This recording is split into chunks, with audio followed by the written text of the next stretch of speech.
Wa alaikum salam wa rahmatullahi wa barakatuh. Umuvandimwe arabaza kuri wa wundi wafuturishije umuntu, ese nuwamuhaye icyo yasiburukiyeho cya mbere cyangwa nuwamuhagije agahaga? Alhamdulillah wassalatu wassalamu ala rasulillah wa ba'd. Gusiburukisha umuntu ahangaha birimo ibice bibiri, n'impuhwe z'Imana ni ngari kandi ziragutse. Hari ukumusiburutsa nko kumuha cya kindi cya mbere aheraho, ari nabyo bifite ireme cyane kurushaho, hanyuma yakomerezaho akamuhaza bikaba byiza kurushaho. Ibingibi ubusanzwe niko gusiburutsa umuntu. Naho kumuha ibyo kurya nabyo iyo byagambiriwe nko kumusiburutsa, nabyo biba ari ukumusiburutsa, kabone nubwo yaba hari ikindi kintu yafashe mbere yuko agera aho ngaho wateganyirije kumusiburukiriza.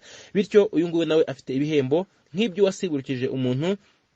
Hanyuma kandi nabo bombi, yaba ari wa wundi wamuhaye icya mbere, yaba n'uyu nguyu wamuhaye ibyo kurya agahaga, bose bafite ibihembo by'uwasiburukije umuntu, kuko ingabire z'Imana n'ibyiza by'Imana n'impuhwe zayo ni ngari, nta nubwo Nyagasani agabanyukirwa. Bityo ubwiza bwe no ku neza ye, ku bubasha bwe, ibihembo by'aba bantu bose bizabageraho, nubwo wa wundi wamuhaye akambere gafungurirwaho, uyu nguyu ari we uri hafi cyane yo kwitwa ko yasiburukije uwasibye. Wallahu a'lam.